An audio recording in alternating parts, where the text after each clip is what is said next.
Kwa majina naitwa Melfu Mloe, ni meneja mradi natokea Speak Agro. Speak Agro tunafanya kazi na Agra katika utekelezaji wa mradi wa YEFFA ambao malengo yake makuu ni kuongeza nafasi za kazi kwa vijana. Na sisi tunafanya katika mikoa miwili, mkoa wa Songwe na mkoa wa Mbeya, katika wilaya 4, Mbozi, Ileje, Rungwe na Mbeya vijijini.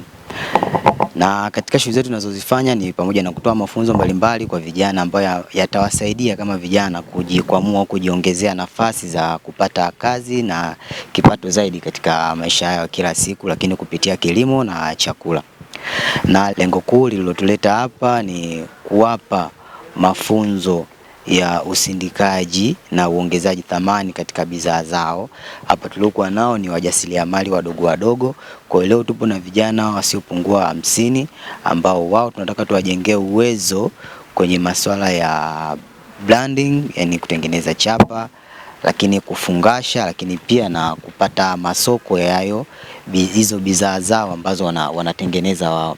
Vijana 50 ambao tunaamini kupitia wao pia wana vijana wenzao wengine huko nyuma ambao pia wamewaajiri au wanasaidiana kwenye kupata kazi.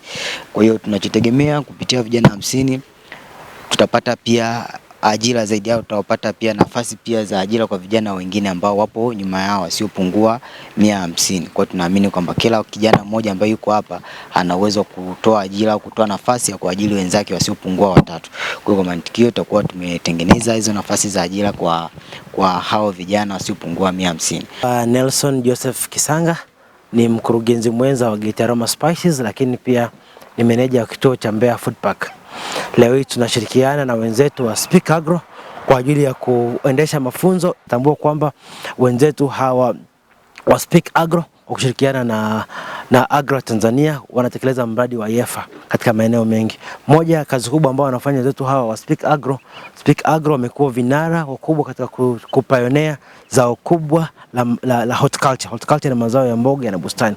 Kwa hiyo leo hii wako hapa katika kuwezesha vijana kwa capacitate kuwajengea uwezo katika mnyororo mzima wa chakula, kuanzia kwenye uzalishaji, tukisema ile mifumo ya production systems kuanzia shambani, alafu kingine ni zaidi ni kuchakata uchakataji. Leo hii hapa tuna mashine zaidi ya 48 za kuongeza thamani katika mazao mbalimbali. Kwa ni fursa kwa vijana, ni fursa kwa wanambeya kutumia jengo hili la Mbeya Food Park, lakini pia kushirikiana na wenzetu hawa wa Speak Agro. Kwa jina ninaitwa Martina Ule, ni afisa maendeleo ya jamii wa jiji la Mbeya.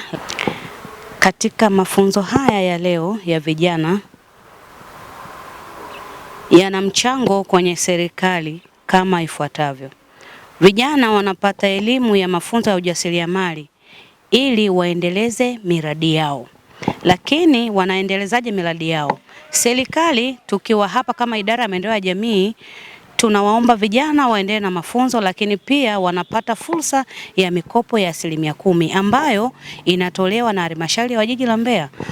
Mikopo hiyo inatolewa kwa vijana, watu wenye ulemavu na wanawake. Kijana baada ya mafunzo hayo akajikwamue, akatoke hatua moja kutoka hapa alipopata mafunzo ili aweze kufanya shughuli zao ndogo ndogo. Kuhimiza vijana, na wito wangu kwa wadau waendelee kuwapa elimu vijana. Yamkini vijana hawajui nini wafanye, lakini kwa kupitia nyie tunaomba hii mikutano au mikusanyiko hii iendelee kufanyika. Naitwa Bahati Peter Petro kutoka Rungwe. Mafunzo yanatija kwa wajasiriamali na ningependa zaidi labda mradi uendelee kwa sababu umekuwa ni kitu kikubwa ambacho kinapelekea maendeleo kwa vijana. Kwa mfano, kupitia YEFFA vijana tumejipatia ajira baada ya kupokea mafunzo. Kwa mfano bado nizungumzie kwenye upande wa kilimo cha parachichi. Baada ya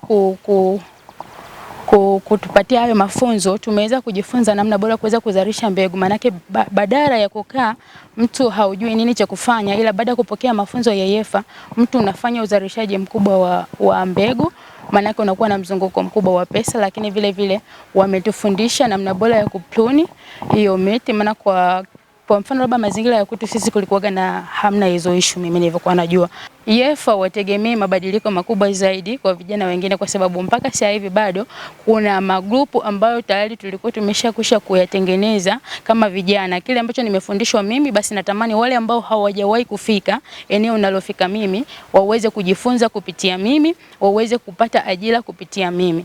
Naitwa James Joel Mwandanuka, ni mkulima wa viazi pamoja na parachichi, lakini huu mradi tangia nimeufahamu YEFFA nimepata mafunzo ya mbolea, lakini pia nimepata mafunzo ya jinsi ya kuzalisha viazi, kutumia viuatilifu. Mafunzo yamefika moja kwa moja kama nilivyopewa mafunzo mimi, nimefikisha kwenye vikundi mbalimbali ambavyo nafanya navyo kazi. Lakini pia mradi umenisaidia pakubwa mpaka hapa tulipofikia. YEFFA tangia nimeifahamu mimi nimenufaika pakubwa, na vijana wenzangu wamenufaika pakubwa, kwa sababu mimi ni mmoja kati ya watu wanaotoa hamasa kwa ajili ya kilimo huko kijijini, kwenye sehemu ya shamba pamoja na ushauri wa mbolea na madawa. Mradi wa YEFFA ulitoa viazi kwa ajili ya mafunzo ambayo tulikuwa tumepanda kama kikundi, lakini kupitia huo mradi mimi nimejenga nyumba ambao imefika kwenye level ya kupaua, haijamaliziwa, lakini mimi naushukuru sana mradi kwa sababu ndio ulioniwezesha kufika hapo.